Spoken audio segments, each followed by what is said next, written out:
Hey guys, how are we doing? So, I've been going through recently all these, like, how 4Kids censored Yu-Gi-Oh! And I'm about to do the how 4Kids censored Pokemon, and then the One Piece things, the reactions from censored gaming.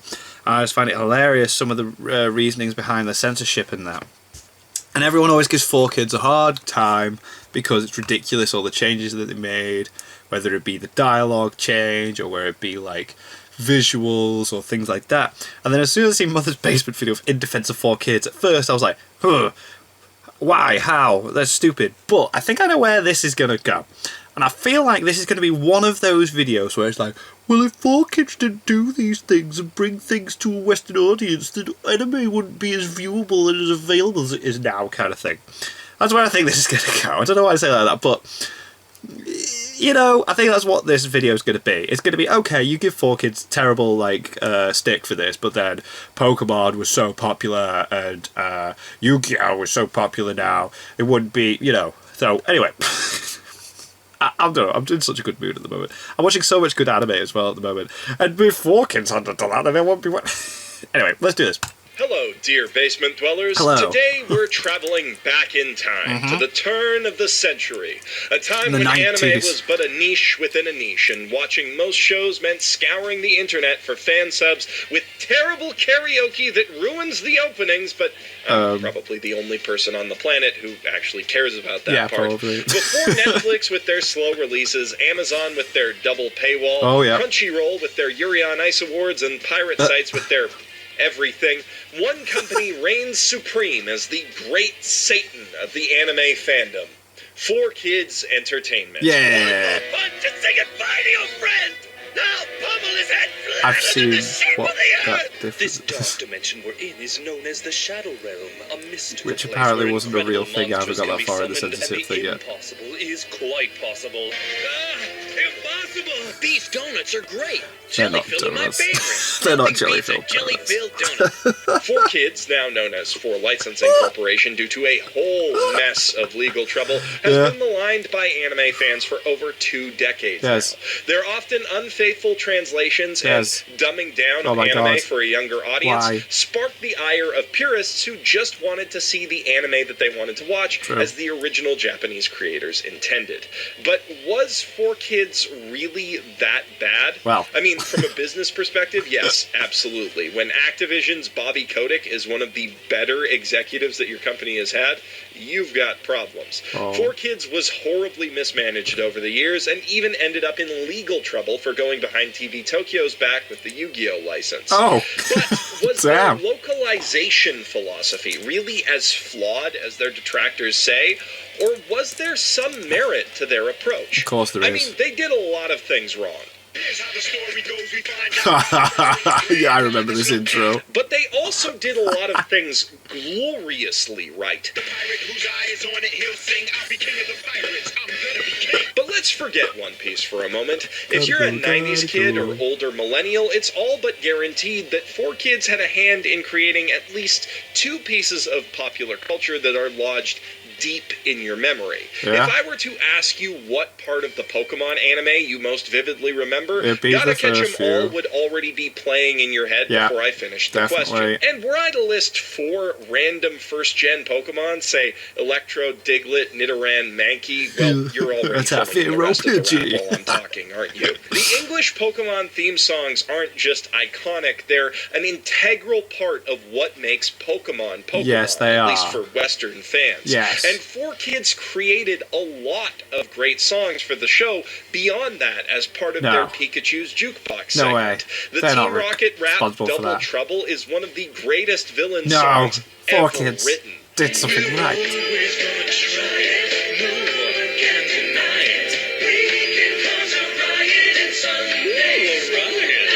While it's inarguable that 4Kids took some things out of the original Pokemon anime that they probably didn't have to, they also put a hell of a lot more back in than just jelly donuts. And if they hadn't added in all of those fun new elements and made the series more accessible to Western children, it's kind of doubtful that it would have been the hit that it was stateside.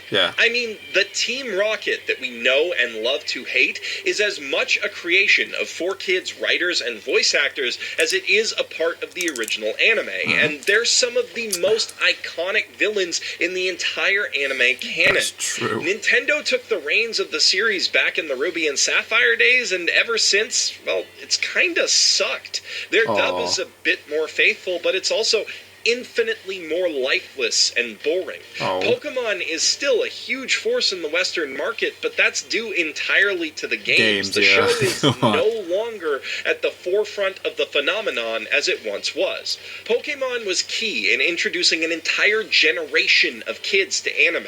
Yes. And it wasn't alone. I'm Beyblade, one of them. Digimon, Beyblade. and Yu-Gi-Oh!, not to mention Super Sentai, were all given the 4Kids treatment in one way or another back then, some from different studios like Nelvana and Saban. And if the enduring love for Power Rangers in the West is any indication, they didn't do a half-bad job of it a lot of the time. Removing the more heavily Japanese and adult elements did inherently change these shows and make it a bit hard for some kids like me to develop a firm grasp of geography. I thought that both my house and the Tokyo Tower were somewhere in the USA for years, but it also removed a huge barrier to entry for all of us. Unlike most anime, you didn't have to know anything about Japanese culture or history or folklore to with enjoy these shows, which made it much easier to appreciate the strengths of their characters, animation, and storytelling. When I was younger, I didn't know that Pokemon was from a different country than, say, Goof Troop, but I did know that I preferred it and Metabots and Digimon and Cardcaptors and Dragon Ball Z to most other cartoons on television. As I grew older and developed a proper understanding of what anime was and where it came from, that preference evolved into an almost obsessive interest. I began seeking out works from Japan and learning more and more about the culture, and look where I am now. I don't think that any of that would have happened were it not for the initial interest sparked by those terrible 4Kids dubs. There are tens of thousands of people who love anime today who simply wouldn't if 4Kids and companies like them hadn't done everything they could to turn those shows into mainstream hits. Ghibli films and critical darlings like Your Name may be getting more love these days, but of the top 5 highest grossing anime films in US history, 4 of them come from franchises owned by 4Kids. We may not like how they treated the source material, but they went to bat for it in ways that almost no other licensor would dare. Not even today. I mean, going back to that Pokemon soundtrack, the compilation album To Be a Master went gold in the US and platinum in Canada, selling 3 million copies worldwide. Everyone loves Gurren no Yumiya, but you don't see it pulling those kind of numbers. Very true. 4Kids played a big part in making Pokemon the phenomenon that it is today, but they didn't stop there. They gave Yu-Gi-Oh! The same treatment, pushing the figurative hell out of the movie and show, even as they sanitized the literal hell out of the actual content. And it worked. When Yu-Gi-Oh! Started airing and the cards came to North America, it was all that my friends and I talked about for months. And in my film school years, I'm not proud to say that I got back into the card game in a big way, playing from the you need 3 max C to play wind-up format straight through the Dragon Ruler's Holocaust. It's no coincidence that 2 of the 3 biggest card games in the world had their respective TV shows handled by 4Kids. They knew what they were doing when it came to pushing merchandise. They didn't just make it seem fun for a moment. They made it part of the lifestyle. It's time to duel. Gotta catch 'em all. As a kid, these were powerful calls to action. Of course, their push to make almost every show that they got their hands on into a hit like that could be detrimental as well. They really wanted their own version of Sailor Moon, and Tokyo Mew Mew, a story heavily focused on the tribulations of puberty, was not a good fit for their brand of censorship. But when they weren't desperately chasing their next mega hit, they cranked out a lot of shows that were just good, goofy fun. I never found myself bored tuning into the Fox Box or 4Kids TV as it came to be known. Kirby Right Back at Ya, Fighting Foodons, and Ultimate Muscle were never going to set the world on fire, but I remember watching each episode with a smile on my face as a kid. And of course I can sing all of the theme songs by heart. Ultimate Muscle! Ultimate Muscle! I'm embarrassing myself. And on that note, man, did 4Kids ever do a good job with Shaman King. Instead of trying to sanitize the show for younger kids, they kept it aimed squarely at the middle school crowd that it was meant for. They changed things because So they're 4Kids had that as well. so of course they did, but they kept it dark and spooky, and they didn't try too hard to hide the Japanese elements either. Shaman King ended up being a solid transitional anime under their direction. It hit right when I was feeling a bit too old for the other offerings on the channel, and held my interest as I began discovering stuff like Naruto and Inuyasha. And that theme song, man, it still pops into my head at random sometimes. It might well be 4Kids' best musical work, and that is really saying something. Now, most of 4Kids shows weren't nearly that faithful or good, but they always brought on solid voice actors and wrote a lot of funny, at least for kids, jokes into their scripts. Well, it's in the title. While that might not be what I want as an adult anime fan, it was exactly what I needed as a kid getting into it.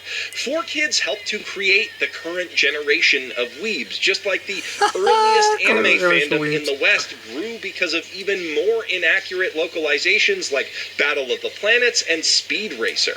And while a cynic might say that they did that by accident while trying to sell toys and video games, they still entertained a generation until they were ready to look at anime more seriously, and that's commendable.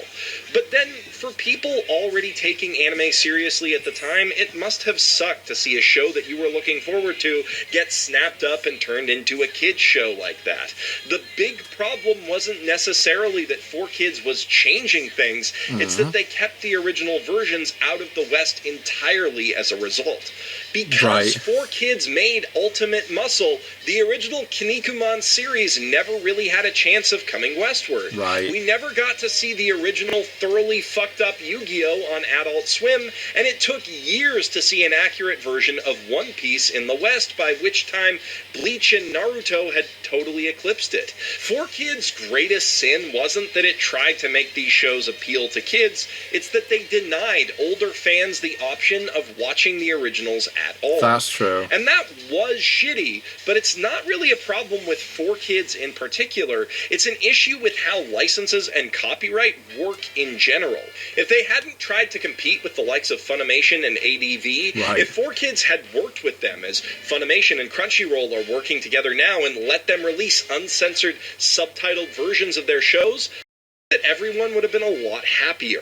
Still, 4Kids was a big part of many people's childhoods, and I don't think it's fair to paint them as this evil monster devouring and ruining our precious anime.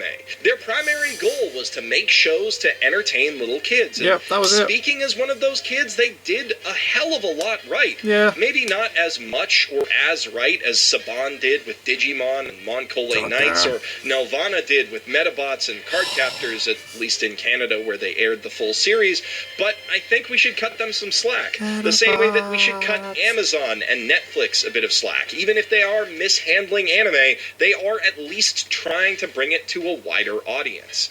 4Kids helped to create a few memorable anime villains, but ultimately they were never the big bad themselves.